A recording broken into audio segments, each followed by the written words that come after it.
আজকে নিয়ে আসলাম একটা গল্প। আশা করি আমার ভিডিওটা দেখবেন। তো চলুন আমার ভিডিওটা শুরু করি। আসসালামু আলাইকুম, সবাই কেমন আছেন? এক গ্রামে একজন কৃষক বাস করত। তার চাষ করা অনেক লোকসান হতো, যেমন হাঁস মুরগি এসব কিছু পালতে আমরা জানি অনেক লোকসান হয়। এইভাবে তিনি অনেক লোকসান খেত, অনেক চিন্তিত থাকতো। এভাবে একের পর এক লোকসান খেত বলে কৃষক আর তার বউ এই নিয়ে অনেক কথা বলতাছে আর চিন্তা করতেছে কি করলে কি করা যায় বা কি এর থেকে আসবে আয়। এই নিয়ে অনেক চিন্তা ভাবনা করে একটি রাজহাঁস কিনলো। রাজহাঁসের দাম অনেক অনেক টাকা আসবে ডিম বিক্রি করে। তারও এই প্রোগ্রামই করলো। ঠিকই একটা বাজার থেকে কিনে আনলো একটি রাজহাঁস। একটাই হাঁস কিনে আনলো। তা এই দেখে তার বউ বলল, একটাই হাঁস কিনে আনছো? কৃষকের বউকে বুঝালো, এ হাঁসে প্রচুর প্রচুর ডিম দেয়। এই হাঁসের ডিম অনেক দাম, সহজে এই হাঁস কেউ পালে না। এই হাঁসের ডিম দিয়ে আমাদের সংসার অনেক সুন্দরভাবে চলে যাবে। ঠিক তেমনি এই হাঁসের ডিম দেখে কৃষকের বউ চমকে গেল। এমন হাঁসের ডিম আমি কোনোদিন দেখি নাই। এটা আবার কেমন ডিম? কিন্তু এই হাঁসের ডিম অনেক অনেক টাকা বিক্রি করতে পারত। এই ডিম দেখে কৃষক আর কৃষকের বউ চমকে গেল। এই ডিম তারা কোনোদিনই বা কেউ দেখেনি। তারপরও এই ডিম বিক্রি করে তাদের সংসার চলে গেল। এমন করে অনেক মাস পার হলো।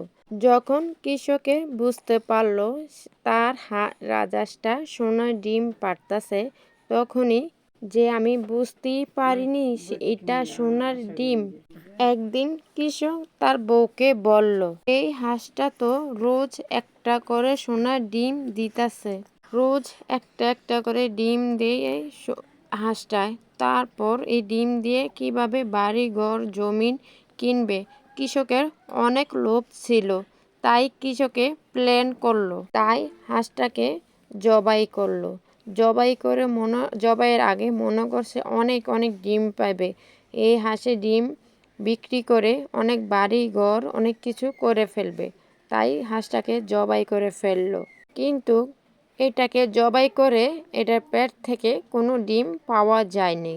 কিন্তু কৃষকের আফসোস ছাড়া কিছু করার ছিল না তখন পর্যন্ত। কৃষকে জবাই করে দেখলো এটার পেট থেকে কোনো ডিম নেই। তখনই অনেক আফসোস করা শুরু করলো। কিন্তু আফসোস করে তো আর কোনো লাভ হবে না। দৈনিক একটা করে ডিম পাড়তো, সেই তো ভালো ছিল। আমার লোভের কারণে আজ আমরা পথের ভিখারি হয়ে যাব। এটা ডিম দিয়ে যাই আমাদের সংসার চলতো।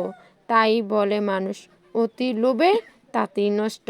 আমার লোভের জন্য আজকে আমরা হাঁসটাকে হারাইলাম। এই কথা শোনার পর কৃষকের বউ অনেক রেগে গেল।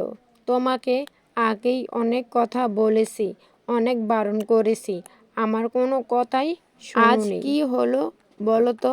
আমার কথা যে তখন শুনতে, তাহলে আজ এই দিন দেখতে হইতো না।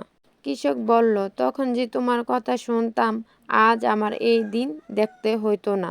কি করলাম? হায় হায় করে কপাল থাবড়াইতাছে। তখন তার কিছু করার নাই। আমার গল্পটা আপনাদের কাছে কেমন হলো? যদি ভালো লেগে থাকে তো লাইক কমেন্ট দুইটি করবেন। আর কমেন্ট বক্সে বলে যাবেন আমার গল্পটা কেমন হলো। তো আপনাদের একটু সাপোর্ট পাইলে, একটু বিনোদন আপনাদেরকে দিতে পারলে আমারও খুব ভালো লাগে। তো গল্প কইতে কইতে আমিও রান্নার শেষ পর্যায়ে চলে আসছি।